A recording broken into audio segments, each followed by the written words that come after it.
I always hate to interrupt great networking, conversation, etc., but one of my roles is to keep us on track and to introduce our amazing lunchtime speaker.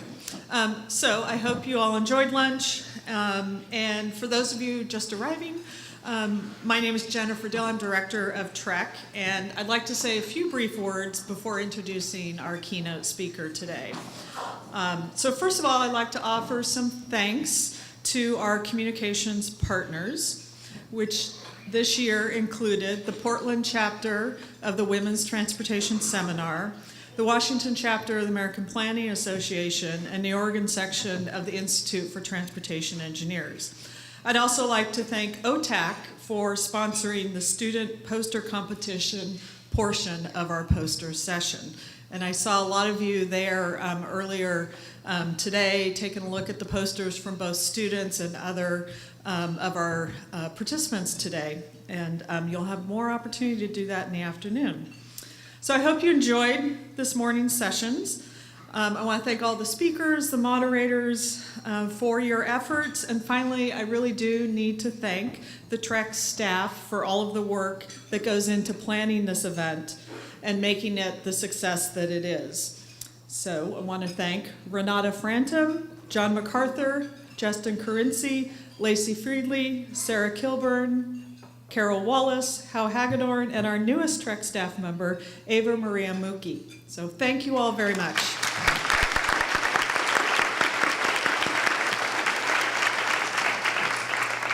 So now we're very pleased to have with us as our keynote speaker, Brian David Johnson. As a futurist, Brian David Johnson works with organizations to develop an actionable 10 to 15-year vision of the future. His work is called future casting, using ethnographic field studies, technology research, cultural history, trend data, global interviews, and even science fiction to provide a pragmatic roadmap of the future. An applied futurist, Johnson has worked with governments, militaries, trade organizations, startups, and multinational corporations to not only help envision their future, but specify the steps needed to get there. Johnson is currently a futurist and fellow at Frost & Sullivan and the futurist in residence at Arizona State University's Center for Science and the Imagination and a professor in the School of the Future of Innovation in Society. Johnson speaks and writes extensively in ongoing columns for IEEE Computer Magazine and this one surprised me, Successful Farming, where he is the farm futurist. He has contributed articles to publications such as the Wall Street Journal, Slate, and Wired Magazine. Johnson holds over 30 patents and is the author of both science fiction and fact books. He was appointed the first ever futurist at the Intel Corporation in 2009 and worked for over a decade helping to design over 2 billion microprocessors. Johnson appears regularly on Bloomberg TV, PBS, Fox News, and the Discovery Channel, and has been featured in Scientific American, the Technology Review, Forbes, and Popular Science. And I know I heard him in the past couple weeks on Marketplace on NPR recently. He has directed 2 feature films and is an illustrator and commissioned painter. I don't know where you find the time to do all of this, but we're very pleased to have him with us for today's keynote address. Please join me in welcoming Brian David Johnson.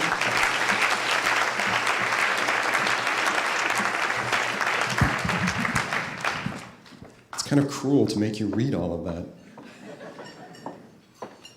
Well, hello, everybody. Please keep eating. Everybody keep eating. I'm just happy that I'm not the final speaker. It's always terrible to be the final speaker. You have to be nice to the final speaker, because when you get up and talk to people, you realize that you are the person standing between this entire audience and beer. So I'm glad I'm coming at lunch. If you want to fall asleep, go right ahead. It's fine. So what I want to do today is talk to you a little bit about what I do, to bring a bit of a different perspective when we think about designing and building and sort of making the future, because I firmly believe that that's what you do.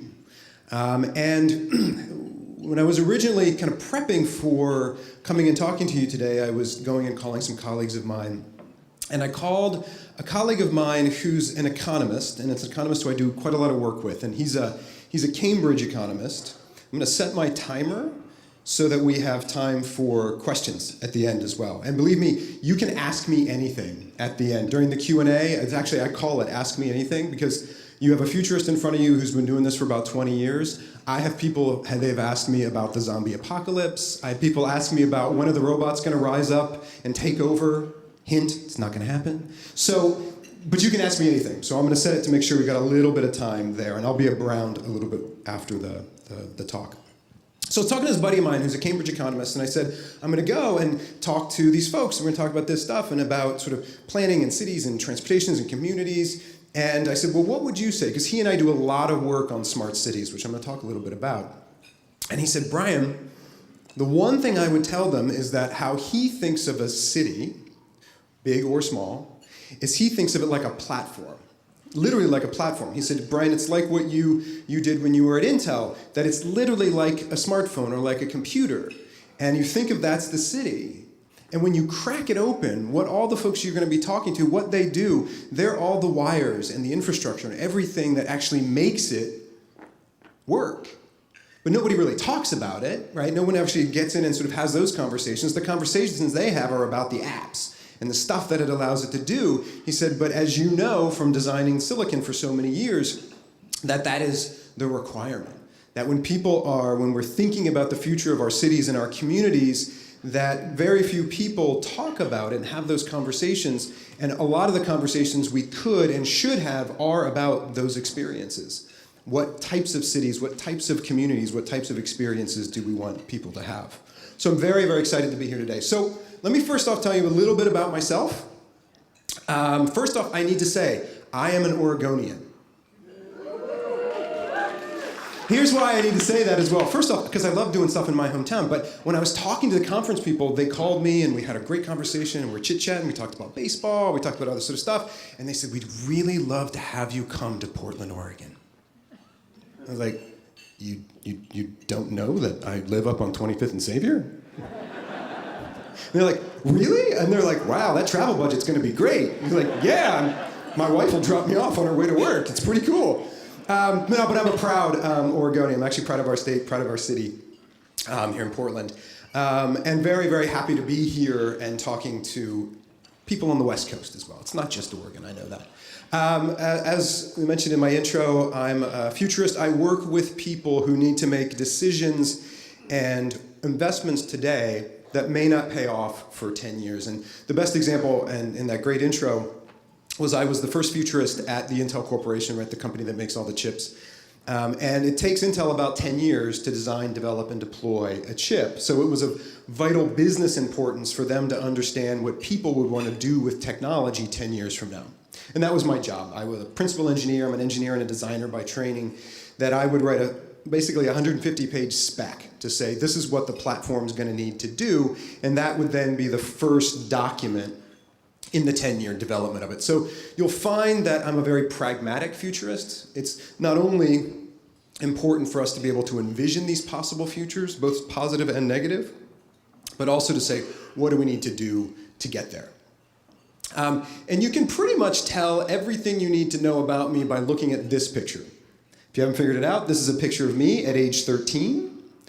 My mother loves it because I always have her try to find the most embarrassing picture of me. The problem with this picture is you can't actually see what I'm doing with my hair. This is a good thing because you'll see it's a good thing that I lost it because it was terrible. So, like I said, you can tell everything you need to know about me by looking at this picture. The thing that really I need to highlight is that right there. That, ladies and gentlemen, is a calculator watch. Thus proving, without a doubt, that I am a nerd. I am a huge nerd. I love everything science fiction. I know some colleagues, I've got some colleagues here in the crowd who will tell you, yes, I am a huge geek. Usually I like to say I'm the biggest geek in the room, but I don't know if that's true. I'm not going to throw any stones. Let me just say I feel comfortable right now. So let's get started. So in the beginning, let's talk about from a technology standpoint, where are things going, right? So where do we see things going in the next 10 to 15 years? Well, the first thing that we should keep an eye on, and I think we all see this happening now, is that something that's been driving me is this notion that as we approach the year 2020, that the size of meaningful computational power, the size of the intelligence that goes into all of our devices is beginning to approach zero, right? We see this. I think that we're at around 10 nanometers now, and we're going to get down to about 5 nanometers, and 5 nanometers is about 12 atoms across. And what it means is that we can turn anything into a computer, right? We could turn this curtain into a computer, we could turn my jacket into a computer, we could even turn my body into a computer. And what this means is it fundamentally changes the question we need to ask ourselves about not only the technology, but I go even further, about our cities, about the built environment. Because for decades, we had to ask ourselves, can we do it, right? In my world, it was, can we make a desktop small enough to fit onto somebody's lap? Can we make a laptop small enough to fit into somebody's pocket or their pocketbook or a briefcase with a smartphone or a tablet? Or can we get it and literally slap it on somebody's wrist? It was, can we do it? They were engineering questions. But when you have the size of meaningful computational power approaching zero, we can turn anything into a computer. So we no longer have to ask ourselves, can we do it? I believe we need to ask ourselves, what? What do we want to do? And why do we want to do it? And the bar that I always set for myself when I do this type of modeling, and it's also the bar I set for my students, is to say, how will you use all of this technology? How will you use all of this infrastructure to make the lives of people better? This is the thing that I've always pushed, is that we always have to understand that everything we do is about people. Right? It begins with people and it ends with people, and there's a lot of technology and process and business in between, but it's always about people. And how do we set the bar so that we're using all of this to make people healthier, happier, more productive, making them laugh, making them feel safe, secure, you name it, but using that in our definition as the bar. And so then something really interesting starts to happen as we move from 2020 forward, is that we start to see that technology and the internet, so the world that I do work in, starts to bifurcate. It gets very, very big and very, very small.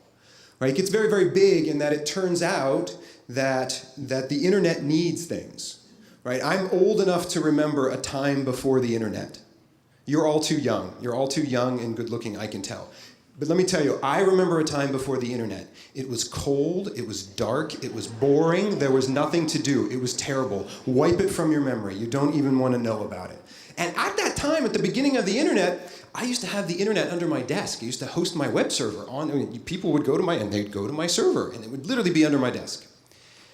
It was ridiculous. Now, it turns out the internet lives places. Right? We have large server farms, we have large facilities. Turns out the internet lives in Oregon because the internet needs things. The internet needs clean power, it needs stability, it actually needs good governance. But it turns out that as we move into this future, we'll have computational power and these systems getting bigger and bigger and bigger. And it has very large infrastructure. And when it has infrastructure implications, it also has business implications and community implications. We also see, of course, technology, as I mentioned, getting very, very small. You've heard it, people call it the Internet of Things. People have called it, way back when, they called it ubiquitous computing, whatever. It's basically the ability to turn anything into a computer. And then once that happens, right, we know we're going to have just a whole lot of data going back and forth. I'm not going to bore you. I'm not going to talk about big data. What I always push people on is I say, you'll see people talk about it and you're like, oh, tell me about big data. Tell me what big data is going to do for people. Tell me about this big data. And they usually tell you that it's big. And I go, okay. Well, tell me about the bigness. Like, what is it going to do? What's it going to feel like to be a human and live in this time of big data? Tell me about it. And they say the data is large. And then I pat them on the head. The idea being that we have to, of course, how do we apply it? What does it mean? What do we hold it to? So, big data, also extraordinarily important as we move forward, but we won't get into it today. What's interesting, and I think what applies to what you do, is something happens to all of these devices. So when the internet gets very big and it gets very small and it's connected by all this data, all those devices start to go away. Meaning, we pass a fulcrum point where there is more computational power in the world around us, there's more intelligence around us than in all of those devices. Right? Because for decades we've been obsessed with devices. It was all about device, device, device, device. It was all about those screens, right? And people would say, what about this device or that device? Or are you a Mac? Or are you a PC? Or are you Android or Apple? We are so device obsessed. But now, as we pass this fulcrum point, we will be living in worlds where we're surrounded by computational power, right? Smart cities, smart buildings, smart cars, smart homes, you name it. So we'll have more intelligence around us, and it's a little bit similar to living inside of a computer. Because what's awesome about living inside of a computer, I know it sounds a little scary, it means we can optimize it. That we can optimize these spaces, we can optimize them not only for just efficiency and sustainability and security, but we can optimize them for quality of life. We can make specific decisions, and this is even from an engineering standpoint, we can make specific decisions about what we want. Again, what's that future we want? You know, what do we want to do and why do we want to do it? And this, I think, is a undercurrent that you're going to see keeps going through this. So what's interesting about this is I think it starts to dramatically change the landscape of our cities, of our communities, of our businesses, of what we build. But this is already happening. We're already seeing this happen. For me, what I find really interesting is as we continue to move forward, and this is, as we mentioned in my introduction, I'm a fellow at a place called Frost & Sullivan that does a lot of global research and kind of innovation growth work. And we do a lot of work in smart cities. This was with Richard, the economist I told you about. And what Richard would tell you is that as we move from now to 2025, we're starting to have more and more smart cities come online. And if anybody wants to know when I say smart city, what I mean, we can totally get into that and argue that later. This is a whole matrix that my buddy Richard came up with to say you actually have to have a certain amount of all of this to actually start to get a smart city. But you start to have all these smart cities kind of coming online, and for me, this is that internet getting very, very big and very, very small, and us living in these computationally rich environments that we can then start to optimize. So what does that all mean? What does that really mean? So for me, and this is some recent work that I've done, literally there's a paper on this that just got published this week. I kept pushing myself to say, okay, if we look 10 years out, what's coming?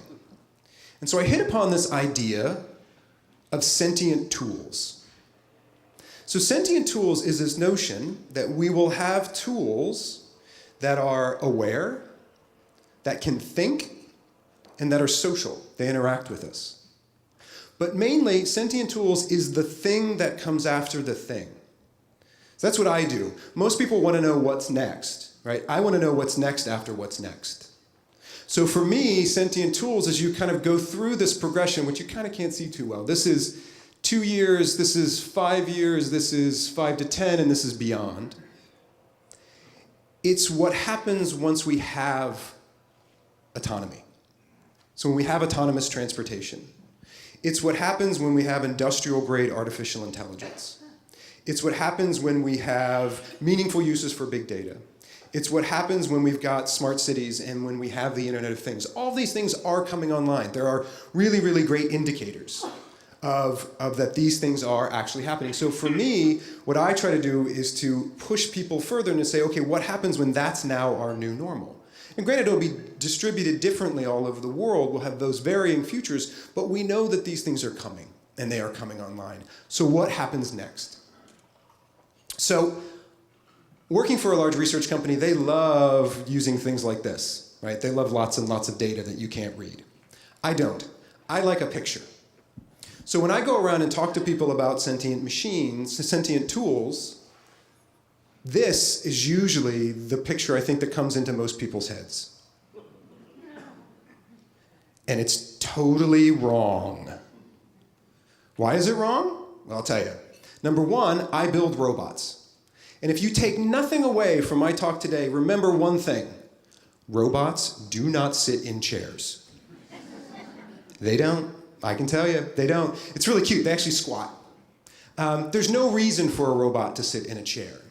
So at best, I think this is stupid. At worst, I think it's dangerous. And here's why I think it's dangerous.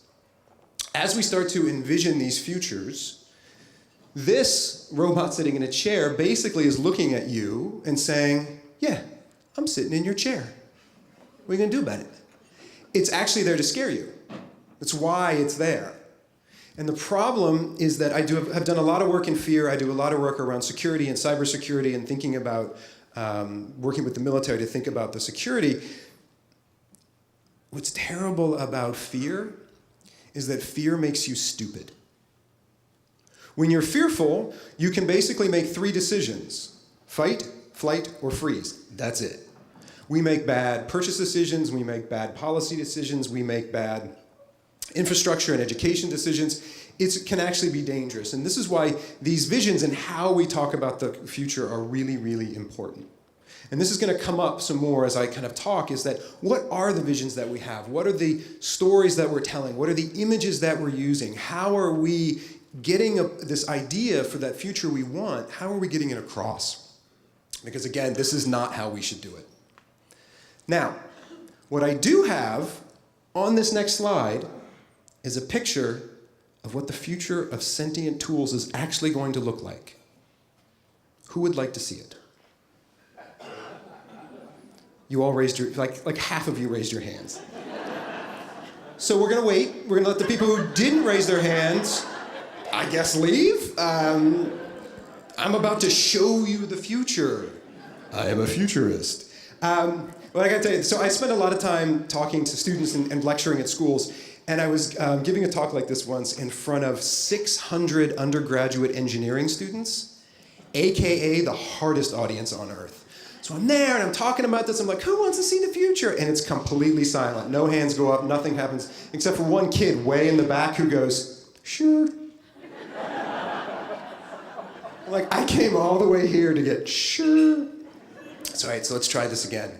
On my next slide, I have a picture of what the future is actually going to look like. Who would like to see it? Are you sure? Now hold on, the future is a dangerous thing. You can't unsee what I'm about to show you.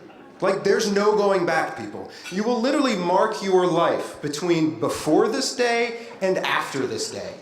Like, you will literally go home and tell your children about what I'm going to show you.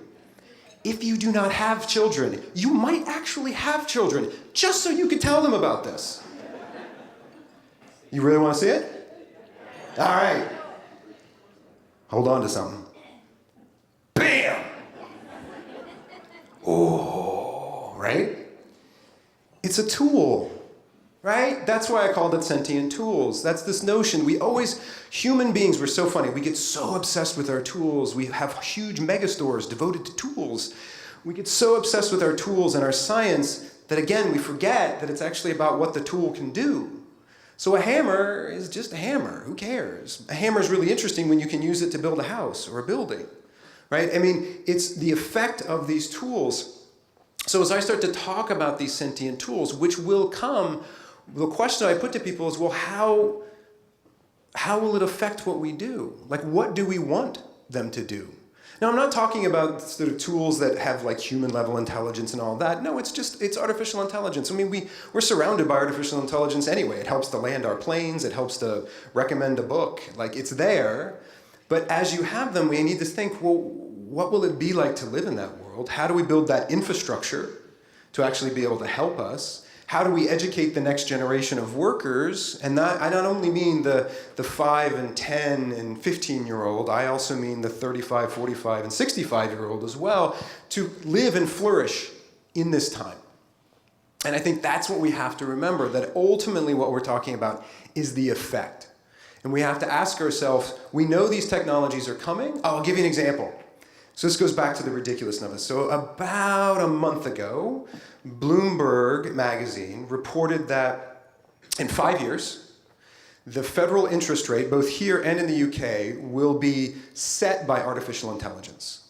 That it's going to be, that the economists will be using artificial intelligence to kind of look at it and sort of set the federal interest rate, right? So it's going to happen. That's sort of a marker for me 5 years in. So what was the picture in the magazine that they used? It was a picture of the T9000. Now, those of you who laughed, where my nerds at, nice. I don't assume that everybody is as big a geek as I am, so let me explain what a T9000 is. There's was a whole series of movies called The Terminator.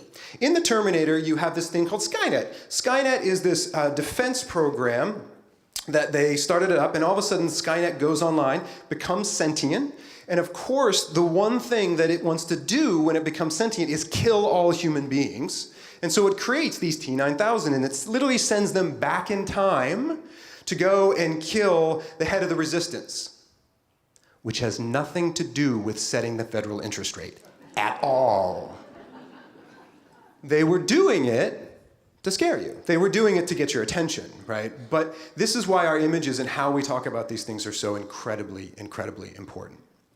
So, and this for me is sort of a key point, is that we've reached a time where our science and our technology, our communication networks, our collaborative tools, even our funding mechanisms, have reached a point where the only thing that holds us back is our imagination. That our imagination is the #1 most underutilized tool in business, in planning, in engineering, in politics. It's the #1 most underutilized tool because nothing great was ever built by human beings that wasn't imagined first. And again, it's the question, what do you want to do and why do you want to do it? What is that future you want to live in? And also, what's that future you want to avoid? We have to have these conversations. We have to look out a decade or more and actually have those conversations and start talking to people about them. Because the fact of the matter is, the future isn't this fixed point on the horizon that we're all kind of running towards, helpless to do anything about. The future is built every day by the actions of people. People build the future, right?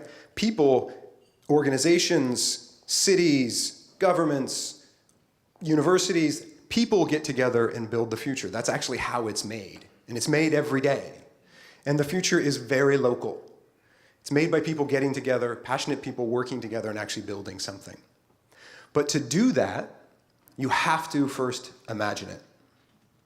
And so I want to talk you through a bit of a thought experiment that I do with my students a lot that shows you the pitfalls of not imagining far enough, or as I like to say, not imagining a far more awesome future so that you can then go and build it. And so it's called Übermorgen. Do we have any German speakers? Any people German? Okay, pretend like you don't hear my really bad German accent. It's terrible. But Übermorgen, what I love about the German language is they have really long words that say really complex, crazy things, right? So what's the one where it's taking joy in the pain of other people? Yeah, you all know that, right? Like, it's awesome. It's bad, but it's awesome. And I love this notion of Übermorgen, which is pretty much, roughly translated, it's overmorrow, or basically the day after tomorrow.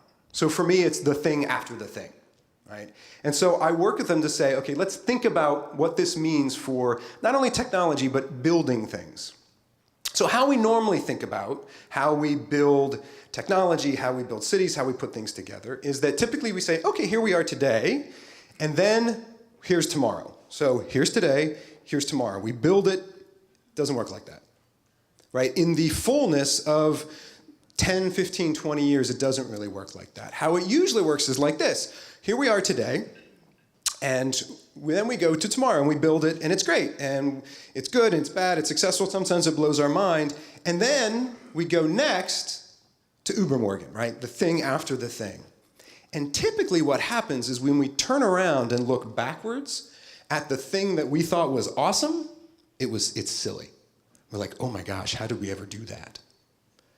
But this is why thinking about the thing after the thing is so important. And I want to give you some quick examples. First, we're going to start in music. Okay, as I told you before, I'm old. I remember a time before the internet, right? Cold, dark, boring. You remember all that, right? Cold, dark, boring. I'll tell you how weird it was back then.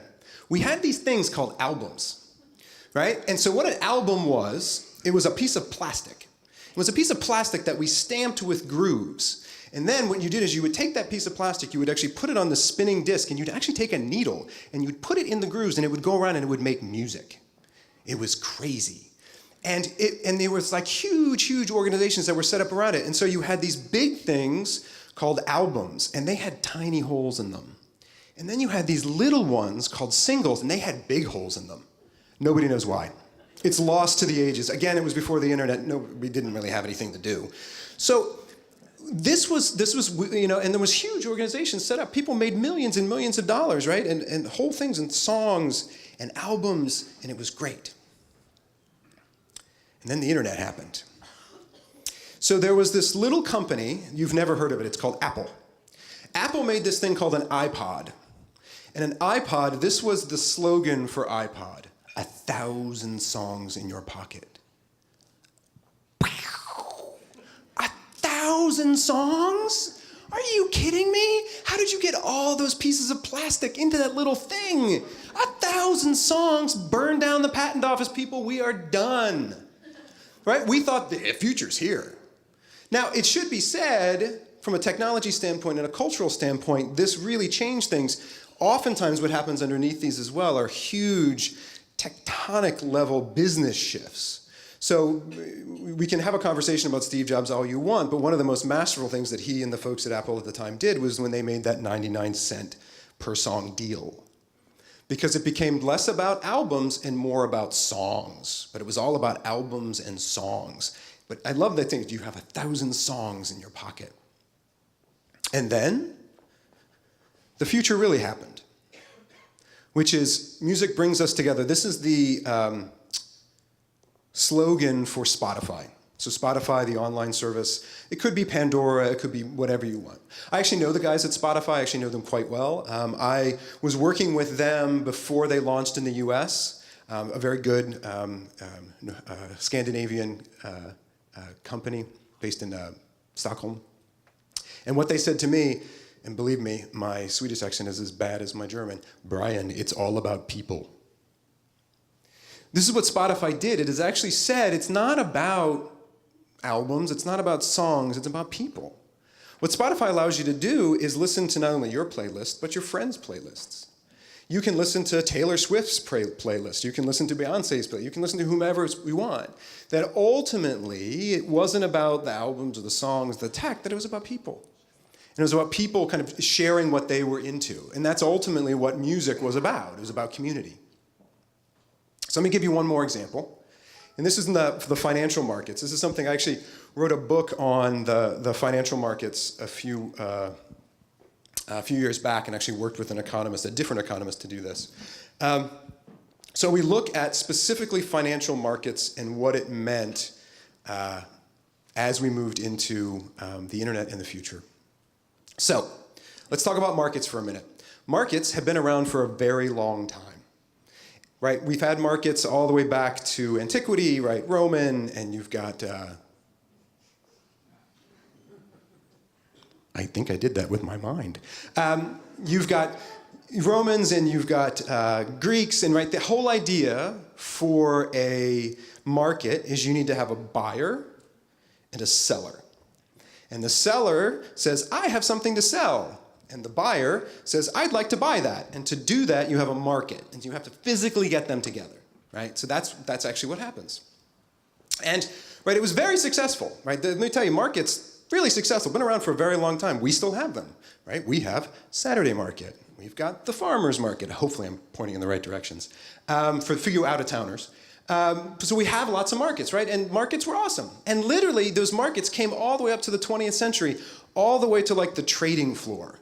Again, as you say, I remember a time before the internet, trading floors were crazy. Like the New York Stock Exchange and the Mercantile Exchange, it was a whole bunch of crazy people, usually in crazy colored jackets, and what they would do was this. That meant I have something to sell. And then you would go, that means I would like to buy that. And then we would transact. But literally, we would stand in a floor and go back and forth to each other. Again, we don't know why. It was crazy. It was before the internet. So, then what happened? In the 1990s, there's something called e-open outcry. Did anybody work on e-open outcry? E-open outcry was a platform that was developed for the New York Stock Exchange that was essentially how they could digitize the markets to make it more efficient. So what they did is they took basically a prototyped early tablet. And what I would do on that tablet is I would go up, I'm going to keep using you, I would go up and go, boop, which means I have something to sell. By the way, that's the sound of the future. Boop. And then you would go, I have something to buy, I would like to buy that. Boop. And we were geniuses. But literally what they said is we had to be in the same place. Because if you didn't have a buyer and a seller physically in a place, you didn't have a market. Like, that's not a market. There were actual scholarly papers written that said, they were crazy. They're like, you cannot pull the human element out. You must have two people who are co-located to actually make that trade, make that buying and selling. It was insane. This set them back about 10 years. Right now we know. Now we know we have 24/7 abstracted algorithmic trading. We pulled people out of it. Now most of the trading floors with the crazy people with the jackets are gone. You know, if you haven't been to the New York Stock Exchange, you should go. It's a set now, basically. It's a set for, I have a couple buddies who have desks there, but very little. It gets completely different because we know that, no, you don't have to have a person and another person in a place to have a market, that we can do it differently. So it was the failure of their imagination to be able to do it, right? So what they said was, no, wait, you have to have a person, and you have to have two people in a place to have a market. And if you don't think you'll have a market, it was the thing that they couldn't imagine. They couldn't get themselves basically here. Because there were certain things that they thought, you can never do away with that. Like if you had gone with people and said, we're going to even do away with the whole notion of albums, people would have told you you're crazy. If you're going to say we're going to totally get rid of these notions, and even songs are going to go away. It's actually going to be more playlist based, and a lot of times you won't even know the name of a song. It'll just be on a playlist somewhere. Oftentimes when you're doing this, to think out past the thing, it shows your blind spots. It shows you the thing where you say, oh no, you can't do that. And that usually shows you the thing that you probably should disrupt. Because time and time again, I'm called in to talk to companies and they say, how do we make sure that we're not disrupted? How do we disrupt? How do we become the disruptors? People are really obsessed with disruption. That what we do is we start imagining the thing after the thing. We turn around and look backwards, and it starts to give us that clarity. And again, doing it based on science, doing it based on engineering, doing it based on culture and social science, there's a whole process of thinking about it. But if we can give ourselves the ability and the time and the platform to actually have those conversations, and a lot of those conversations are driven by both the future you want and the future you want to avoid, that this allows you to get out in front of yourself, to get past what's next. So, as I start to wrap up, you can start thinking about any questions you might have. I take what I do very serious. As I mentioned in my introduction, that I worked at the Intel Corporation for a long time, and being able to make that much computational power, and you can watch sort of the power of what technology can do. As I work with other companies and other groups, you begin to see that this type of work matters. The type of work that you do matters. So as we start to think about the future, I want to think about how do we change it. So I started going around and talking to colleagues and saying, well, what do we need to do? So how do you change the future, right? Because the future isn't set. The future is built every day by the actions of people. And for me, that makes me an optimist. If you haven't figured out yet, I am an optimist. I'm an optimist because I believe the future is built every day by the actions of people. So we should get together and build a future that's awesome. Let's not get together and build a future that sucks. Like, let's actually make something good. We actually can do that. That makes me an optimist. Turns out, if I wanted you to like me, I would be a pessimist. People love futurists that are pessimists. And I'll tell you why I know this for sure. I was back in Sweden. It was me and one of those other pessimistic futurists. I got up and said, everything's going to be awesome. We got a lot of work to do, but here's some things that we can do, and let's talk about what we need to get done. The other guy walked up and basically said, everything is going to end on Tuesday. Who do you think the press went and talked to? It didn't end on Tuesday, though. We're drawn towards that. And oftentimes it's very unpopular to be an optimist. But again, it's a choice. And I actually think it's important. I'm not against pessimists at all. I'm very much a realist and an engineer as well. But I think that we need to hold ourselves accountable to those dark futures. So when we have conversations about the futures that we want and the futures that we want to avoid, we have to understand that we need to then do something about it, right? If you have a dystopia, if you think things are going to be terrible, that's fine. That's actually incredibly important. But you can't just walk in and drop a dystopia in the middle of the room and walk out, right? You just can't walk in and say, we're all screwed, and then walk out. That's a jerk move. Like, you're never getting invited back. What I would say is, great, that's terrible. So what do we do about it? Like, what are the steps we're going to take? Again, if not us, then who? So I think there's just incredible power in sort of to understand that that is the work that we do. That matters. And so for me, I started asking people, how do we change the future? And I hit upon this, that how we change the future is that we change the story that people tell themselves about the future that they will live in. Very simple, but incredibly powerful. Because if you can change the story that people tell themselves about the future that they're going to live in, they'll make different decisions. They'll make different purchase decisions, different policy decisions, different education decisions. I've seen it happen. I've seen it happen, play out at Intel. It plays out at the universities that I work with. I've seen it very specifically play out with the military, that if we can change that story, you can actually move that needle. You can actually change it. And so this is that power, and why I hate that robot sitting in a chair, is because the stories that we tell ourselves about the futures that we want and the futures that we want to avoid matter. And if we're going to build those futures, if we're literally going to build that infrastructure, if we're going to build all those circuits and all those wirings to make that platform to actually change people's lives and make their lives better, how we talk about it matters. And I would push to you to say, it's actually going to matter to those people whose lives you're trying to make better. Because these stories become this shared language. For me, these science fiction stories become a shared language for us to talk about the future. And then you understand why you're doing this or why you're doing that. I was having a conversation with a bike advocate earlier this morning at a different event. And we were talking about, she wasn't from here, she was from Portland. And of course, as you all know, like Portland is like the shining mecca of bike town, right? We know that, right? Like if you look, any biker who looks to the west, there's like this glowing orb over Portland. I travel a lot and people are like, oh, you live in Portland. You have a lot of bikes there. So she was a bike advocate and I was like, well, yeah. We have a lot of bikes. It's sort of a decision that we've made and made in different neighborhoods in different ways, and it's complicated because everything's complicated, but yeah, this is what we've done. And she goes, oh, and I said, but it's more about who we want to be. Who we want to be as a city, who we want to be as a community, who we want to be as a state, like start having those conversations, because then if you put a bike lane here or not there, if you make this more of a walkable friendly neighborhood, then it's like, oh yeah, because that's who we want to be. That's that future we want. It starts to make a lot more sense.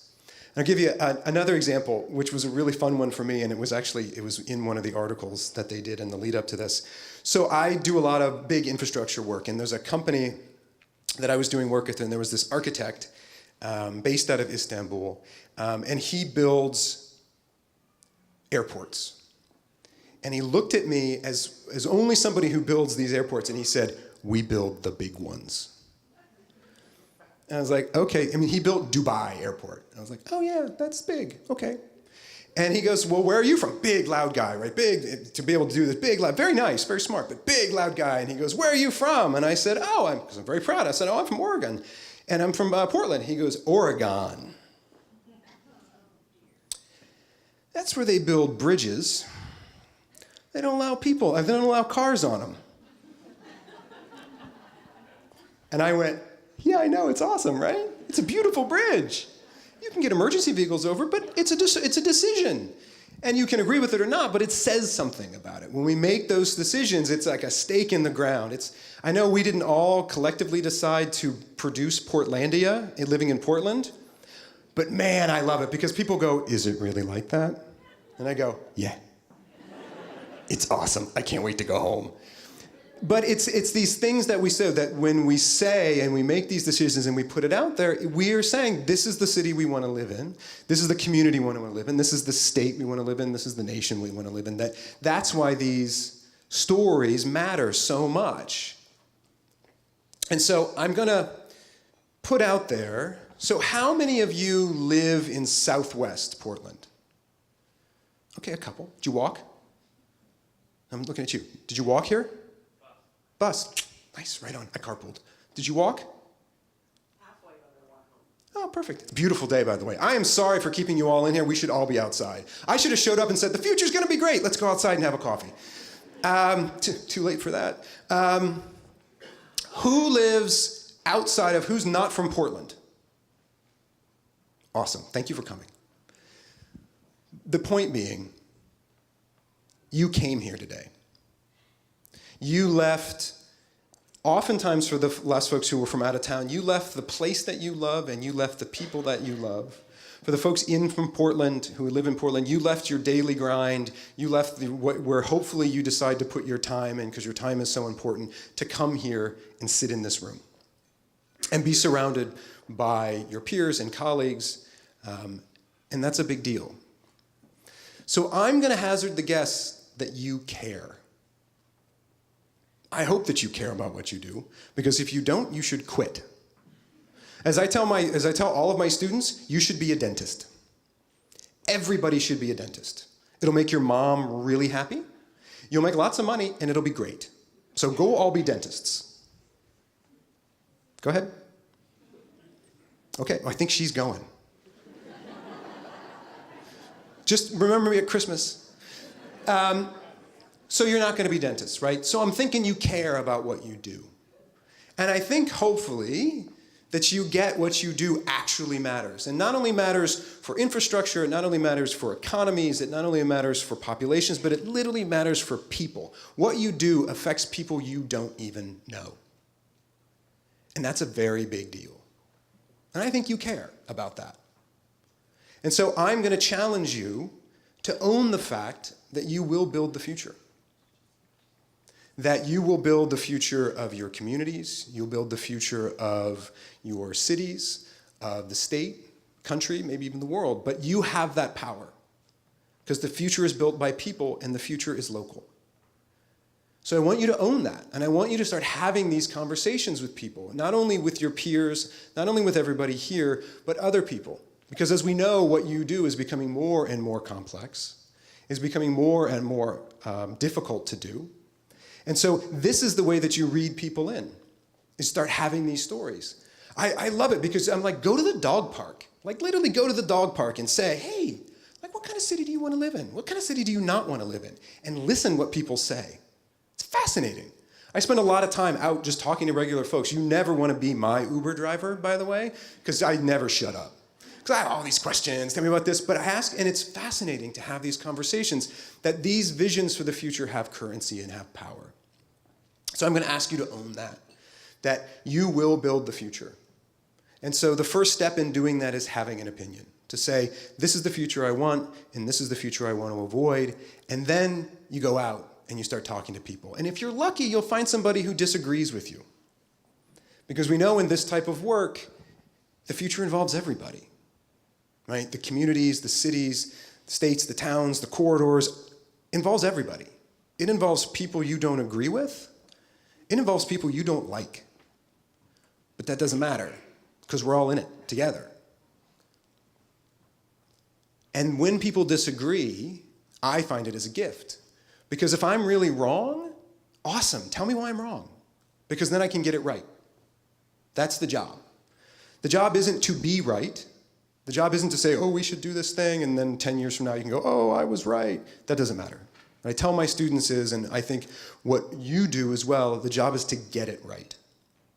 So that when the future arrives on your doorstep, it is prepared to make people's lives better. It feels like a Tuesday. It's actually not shocking, but it fits into people's lives, and it makes their lives better. So own that fact that you will build the future. Go out, have an opinion, and then talk to people. Because that's actually how it's made, step by step by step. It's made by passionate people getting together, talking about it, and then doing something. So on my last slide, I have one more thing to show you, and then we'll take some quick questions. But as you can imagine, it's a little bit of story. When I was coming up in industry, I was a speechwriter. This was before I was at Intel. I wrote speeches for my executives. And there was one executive that I would write speeches for that in every single presentation that I had to do for him, I had to include a picture of dogs playing poker. I was young. I didn't question it. I said, yes, sir. So in every single presentation I did, I had to include a picture of dogs playing poker. So and I got really good at it. Like if there was a picture frame, I'd put a picture of dogs playing poker. And there was like a TV, I'd put a picture of dogs playing poker, but literally everything. I know this. Hopefully you know this picture really well. It's got the little bulldog, it's got the card in his foot. Like if you don't know, Google it, it's awesome. I know it really well. So finally, I was leaving the company, he was leaving the country, going someplace else, and I got up the guts to ask him. I'm like, sir, why did we have to include a picture of dogs playing poker in every single presentation that we do? And he kind of smiled at me and said, Brian, people love pictures of dogs playing poker. Why wouldn't you include pictures of dogs playing poker in every single presentation that you do? And he was right. So I carried on the tradition. So in every single presentation that I do, I don't include a picture of dogs playing poker. What I do include are pictures of animals using technology. The longer you look at this, the more freaked out you're going to get. And with that, I will say thank you so much.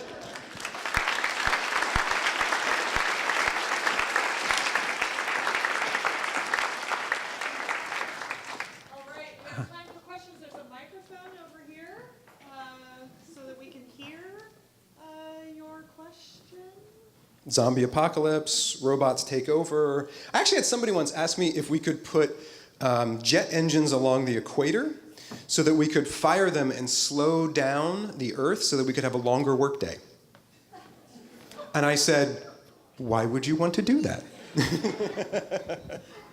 to say, who asked? Exactly, who did that? First, thanks so much. That was an awesome talk. I really enjoyed that. I'm going to take that with me. My question is, I would just love to hear you reflect a little bit on how these concepts apply to social change, which can feel very incremental at times, and I'm sure that folks that work in technology feel that way, but when we look back, not so much. Example, I remember in my early 20s getting in a huge fight with my girlfriend at the time, telling her we'd never be able to get married in our lifetime, and she was a fool for thinking we'd be able to, and we're still dear friends now, and she and her wife like to poke a lot of fun at me about that. So how do we take the things you're telling us now, and when we think about technology and infrastructure and things like that, but when it comes to social change, can you just reflect on that for us a little bit? It will be a personal reflection because I am not qualified to answer that question. I'm a futurist, so I'm also not a social scientist. I'm not trained in. I know a lot of social scientists. I've been told often that I actually speak like one. It's just because I used to sit next to one for 15 years. What I can tell you as a futurist is human beings are really funny. Like, we're really weird. I had a conversation with my Uber driver down in LA. I said, if we lived our lives like corporations, we would fire ourselves. Meaning, like things that we do crazy stuff. Right? We're messy and we're sloppy and we're hairy and we're just weird. But that's what makes us stronger. Right? Our diversity, like we know that from an economic standpoint, from an ecological standpoint, diversity and the weirdness that is human beings is actually what makes us a stronger system. So for me, what I end up doing is I spend most of my time sort of watching culture change, and watching culture change as it relates to technologies, as it relates to infrastructure, as it relates to policy decisions, because it affects it, right? And I'm not telling you something you don't know, but as you start to look at very much about sort of social and inequities and things like that, we can start to look at the technology questions and the infrastructure questions that we're putting together and actually think about, well, what is its effect on culture? What is its effects on culture change? Could we say, we, whoever the we is, believe that this is the future we want and this is the future we want to avoid. In that future, culture is pretty easy. Culture is what do you value and you reward what you value. It's actually pretty easy to make a culture. So for me, I apply that to what I do to say, okay, well, what is the culture that we want? What do we want to avoid? How do we then create the mechanisms to support it? And for me, that's how I bring what I do as an architect to that. Meaning a system, not an architect like a lot of you, like I'm a systems architect, software architect. And I think you can put technologies, policies in place that support the change that you want. Now, it may or may not happen because human beings are odd, but we make that as a community. Whatever that community is makes those decisions. And I firmly believe that they're not only reflected in the infrastructure and the technology and the businesses, but I believe they should be. Because human beings are culturally based. Like, we're not data-driven, we are crazy. And we make decisions with our guts. And that's not a bad thing, but I do think we need to embrace it and have the conversation about it. Great. Good afternoon. Thank you for the good conversation. I had a question about your thought experiment, Ubermorgen. And I'm thinking about the thing after the thing after the thing. So maybe step 4 in your slide. Ask the German speakers. It's not Ubermorgen. That's too easy. In every scenario, people lose jobs.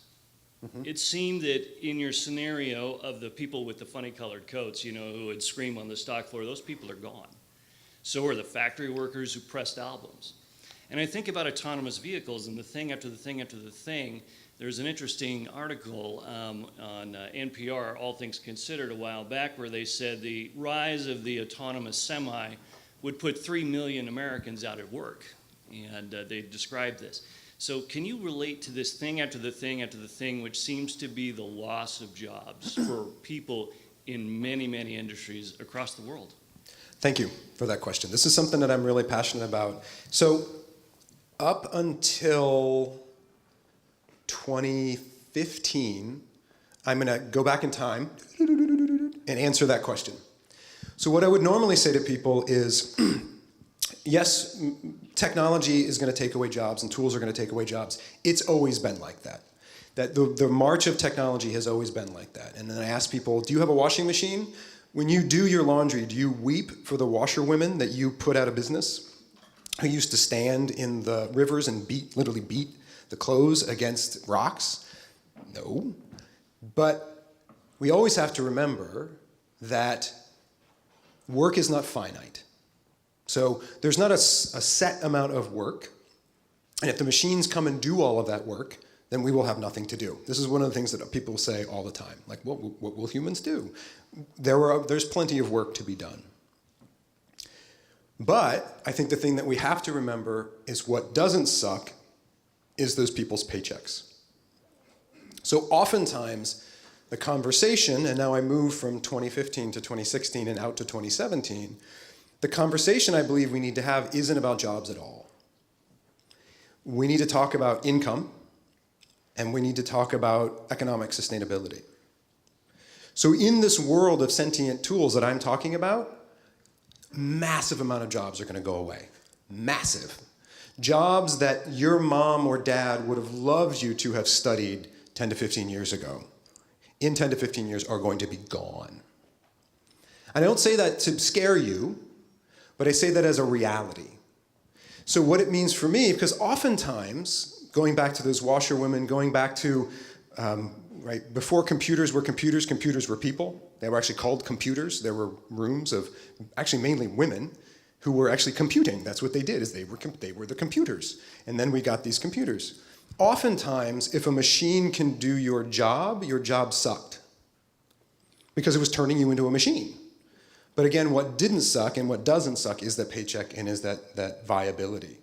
So the thing that has moved me to action is this notion of sentient tools, is this notion that we're going to have knowledge workers, we're going to have things that had been done and seen as very solid going away.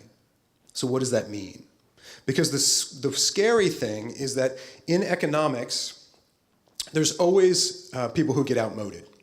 So we get a new piece of technology, and a wide swath of people will lose their jobs. It happens. You can kind of track it. But a lot of those people get retrained. A lot of those people move out of the job market, and it stays pretty robust. The worry for many economists is that as we enter this thing after the thing after thing, this sentient tools thing, is that it will leap so far ahead that we'll have 2 generations that are not prepared. That's really worrisome. And so I say this with all humility, I don't have the answer to that, but I'm going to find out. So one of the things that I've been doing, and just started actually last week, because I just published this paper, now the next one is I'm actually working with an economist to actually go and dive into that. So you can expect from me over the next 6 months, which is why I said into 2017, to actually start writing on that, to say, what do we do? Because as a futurist, and it matters, if I say these things are going to happen and we see these things happening, well, what are we going to do about it, right? And so I agree. I actually think the effect that it has on the labor force and training the labor force and retraining the labor force and what it means is a big deal. But come back to me in about 6 months or get my email and I'll send you what we find out, because I do think there's something we need to do about it. I just don't know what it is yet. One last question? So as you were kind of inspiring us to envision our future and then create it, I was thinking, well, who's in this room? These are mostly technicians who and researchers who are kind of thinking about how to structure the transportation system and land use, but they are not the ones who are the deciders. I think I see one elected official in the room. I'm not sure if there are others. So it kind of entered. The question came to my mind: who decides? Are our governances, our governments, the deciders in our government, the right people, representative of the population as a whole, and are they? Well, I would say that I would say that the elected officials are sort of whiter, older. It creates a narrower vision of what should our future be, and are they able to think broadly enough? And that question of who decides, how does that play into how we create our future? 2 parts to that. The first would be that we need to encourage more people to get involved, so it's not so old and white, and being an old white guy, like it's not so old and white. And also as we start to talk about futures, and and then one of the reasons I was on NPR was I'm doing this project on the future of the American dream, and thinking about, as a work of foresight, like what is the future of the American dream as we look 10 to 15 years out? And as a part of that, I've been having conversations with people about it. And one of the ones that really started the whole project for me was this African-American gentleman in Vermont who came up to me and said, well, who's America and who's future? Because we need to have those conversations. So my first step in that process is, as we start to imagine those futures, we need to be cognizant of whose future, right? One of the things that's very difficult, and I teach my students this, the hardest thing about doing this type of thinking is metacognition, thinking about the future, right? Knowing that you are thinking about the future, knowing that you have biases and working to overcome those biases. So I think number one, it's to have a more sort of inclusive and diverse future from the inputs standpoint, so that the story that you are telling is more inclusive of the community that you're talking about. And that process itself of including people is a big deal. The next step, I would think, is that power of stories. Because ultimately, if you can come up with a compelling vision, and a compelling vision that's got a lot of support, mostly the elected officials I work with aren't dumb, they're busy, right? Again, most elected officials should be dentists, right? Again, it's not an easy job, it's not. They're just busy, and they got a lot of stuff to do. And so ultimately, if you can start informing that, if you can start influencing it, and if you can use these stories and these possible futures based upon all the facts and based upon that inclusion, that I've seen it, at least for the work that I do, that, because I do a lot of work with elected officials, I do a lot of work with Washington, to be able to say, here are these futures, this is what we want, these are the people involved in that conversation, let's talk about it. And it's usually in that conversation is how you can get it changed. Thanks, everybody.